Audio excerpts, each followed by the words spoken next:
শরীফ ওসমান হাদি হচ্ছে একটা আগ্নেয়গিরির নাম, যার লাভা আজ বাংলাদেশের প্রত্যন্ত অঞ্চল পর্যন্ত ছড়িয়ে পড়েছে। শরীফ ওসমান হাদি আধিপত্যবাদের বিরুদ্ধে যেভাবে উচ্চকণ্ঠে স্বৈরাচারের বিরুদ্ধে যেভাবে তারা বাজিয়েছে, তা জুলাই বিপ্লবীদের রক্তে আগুন ধরিয়ে দিয়েছে। স্বরাষ্ট্র মন্ত্রণালয়ের দৃষ্টি আকর্ষণ করছি, তিনি আজও এখনো পর্যন্ত কার্যকর কোনো পদক্ষেপ গ্রহণ করতে পারেন নাই। প্রশাসনে কোটি কোটি জনশক্তি টাকা এখানে বিনিয়োগ করা হয়েছে, অথচ কার্যকরভাবে ফ্যাসিবাদ নির্মূলে যে ধরনের উদ্যোগ গ্রহণ করার দরকার ছিল তা আমরা দেখতে পাইনি। জুলাই পরবর্তী যে সকল নেতা কর্মী এবং সন্ত্রাসী আওয়ামী ফ্যাসিবাদকে গ্রেপ্তার করা হয়েছিল, তার অধিকাংশকেই আজ মুক্ত করে অস্ত্রের চোরাচালানির মাধ্যমে তারা আজ সন্ত্রাসীর স্বর্গরাজ্যে পরিণত করেছে। আমরা সরকারের দৃষ্টি আকর্ষণ করে বলতে চাই, অনতিবিলম্বে অবৈধ অস্ত্র যেগুলো রয়েছে সেজন্য সাঁড়াশি অভিযান পরিচালনা করতে হবে। বাংলাদেশে আগামী যে সংসদ নির্বাচনের ঘোষণা দেওয়া হয়েছে, সেই সংসদ নির্বাচনের জন্য একটি লেভেল প্লেইং ফিল্ড গঠনের জন্য এখন থেকেই সরকারকে জনগণের আস্থা অর্জনের চেষ্টা করতে হবে। অন্যথায় জুলাই বিপ্লবীরা আবার রাস্তায় নামবে, তাদের সংঘবদ্ধ সমৃদ্ধ এই বাংলাদেশকে গড়ে তোলার জন্য এই তরুণ প্রজন্ম প্রয়োজনে আবার প্রতিরোধ গড়ে তুলবে। সকলের কাছে উদাত্ত আহ্বান জানাই, আল্লাহ রাব্বুল আলামিনের কাছে আমরা দোয়া করব, ইনশাআল্লাহ আমাদের বিশ্বাস, কোটি প্রাণের বিশ্বাস, সবাই আল্লাহর কাছে দোয়া করছে শরীফ ওসমান হাদি ফিরে আসবে এবং তিনি সুস্থ অবস্থায় আধিপত্যবাদের করাল গ্রাস থেকে এ ভূখণ্ডকে মুক্ত করার জন্য লড়াই চালিয়ে যাবে ইনশাআল্লাহ। আবার বলার কিছু নাই, আমরা স্বাধীনতা চাই। স্বাধীনতা শুধু মুখে বললে হবে না, আমরা প্রকৃত অর্থে স্বাধীনভাবে বাঁচতে চাই। আমরা এই হাদির উপরে যারা গুলি করেছে ওদের ফাঁসি চাই, যারা এই গুলিতে সাহায্য করেছে ওদের সুষ্ঠু বিচার চাই। এদেশ আমার, এদেশ সবার, এদেশ কোন আধিপত্যবাদের দ্বারা গোলামীর জিঞ্জিরে আর আবদ্ধ থাকতে পারে না। ধন্যবাদ। আমরা 5ই আগস্টের আগে এই শহীদ মিনারে যেমন কোন দল ছিল না, কোন মত ছিল না, কোন বর্ণ ছিল না, কোন গোত্র ছিল না, সবাই কাঁধে কাঁধ মিলিয়ে খুনি হাসিনার কবর রচনার জন্য এসেছিলাম।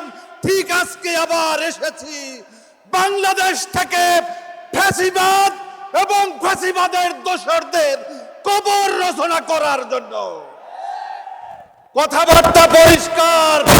আজকে যারা ইনিয়ে বিনিয়ে ওই রাতে টকশোতে গিয়ে আওয়ামী লীগ এবং তাদের দোসরদেরকে বাংলাদেশে প্রতিষ্ঠা করতে চায়, তাদেরকে কোন জায়গাতে আমরা এক চুল পরিমাণ ছাড় দেব না।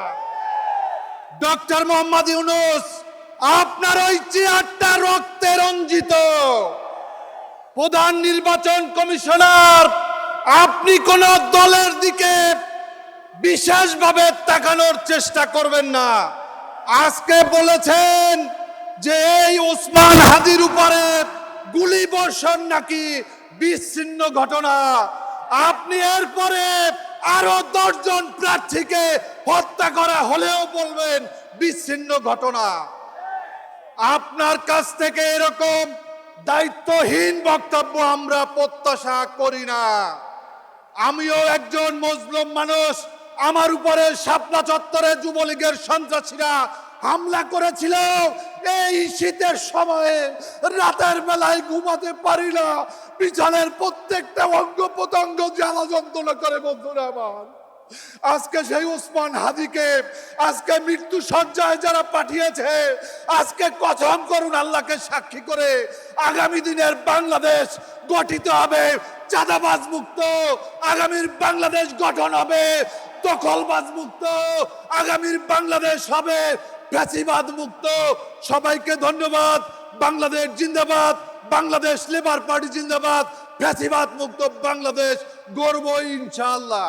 আসসালামু আলাইকুম। প্রিয় উপস্থিতি, আমি হাদি চালাও গুলি। এখানে আমি প্ল্যাকার্ড দেখতে পাচ্ছি। এখানে যারা উপস্থিত হয়েছেন আমরা সবাই উসমান হাদি। আপনারা হাত উঁচু করে দেখান, সবাই উসমান হাদি হতে প্রস্তুত আছি। এই শহীদ মিনার থেকেই শেখ হাসিনার পতনের ধ্বনি, এই শহীদ মিনার থেকে আমরা শপথ দিয়েছিলাম বাংলার মাটিতে আওয়ামী লীগ আর রাজনীতি করতে পারবে না। এই শহীদ মিনার থেকে আমাদের বলতে হবে বাংলাদেশে আর ভারতীয় আধিপত্যবাদের রাজনীতি চলবে না। আমার ভাই হাদিকে গুলি করা হয়েছে, পরিকল্পিতভাবে হত্যার উদ্দেশ্যে এই গুলি করা হয়েছে। আমার ভাই হাদি আমাদের মাঝে ফিরে আসবে কি আসবে না আমরা কেউ জানি না, কিন্তু হাদি লাখো হাদির জন্ম দিয়ে গেছে। আমরা প্রস্তুত রয়েছি ওই ভারতীয় দালালদেরকে, যারা বাংলাদেশকে জিম্মি করতে চায়, যারা বাংলাদেশকে একটি করদ রাজ্য বানাতে চায়। এই বাংলাদেশ আর কখনোই ভারতের দাদাগিরি মানবে না। আওয়ামী লীগ বাংলাদেশে রাজনীতি করতে চাই, আমরা কি মেনে নিব বন্ধুগণ? হাদিবার সাথে আমার সর্বশেষ স্মৃতি, একটা প্রোগ্রামে আমি এবং সে পাশাপাশি ছিলাম।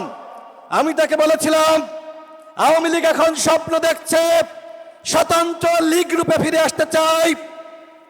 আওয়ামী লীগের পদধারী নেতারা তারা স্বতন্ত্রভাবে নির্বাচন করবে। তিনি আমাকে বলেছিলেন এ বিষয়ে আমাদের সবাইকে একসাথে কাজ করতে হবে।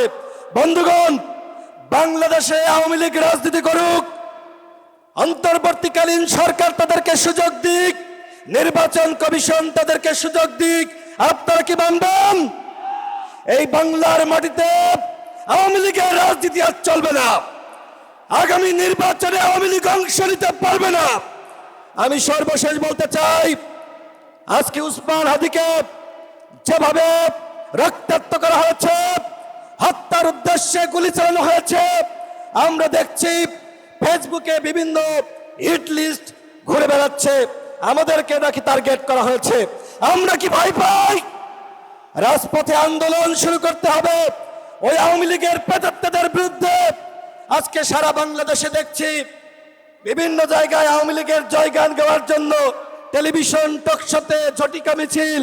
আওয়ামী লীগের উদ্দেশ্যে বলতে চাই, যদি মাঠে নামো পিঠে ছালা বেঁধে মাঠে নামো। এই বাংলাদেশে আওয়ামী লীগের রাজনীতি আর চলবে না, ভারতের দাসত্ব আর চলবে না। আজকে আমরা প্রস্তুত হয়েছি, এই শহীদ মিনার থেকে আমাদের শপথ দিতে হবে এবং নির্বাচন কমিশনের ব্যাপারে যে কথাটি না বললেই না। আজকে প্রধান নির্বাচন কমিশনার বলেছেন আমার ভাই হাদির উপর যে হামলা হয়েছে এইটা নাকি বিচ্ছিন্ন ঘটনা। আমি প্রধান নির্বাচন কমিশনারকে বলবো, আপনি যদি ক্ষমতা চান ওই চেয়ারে আমরা আপনাকে রাখবো না। আপনাদের সকলকে ধন্যবাদ। আসসালামু আলাইকুম।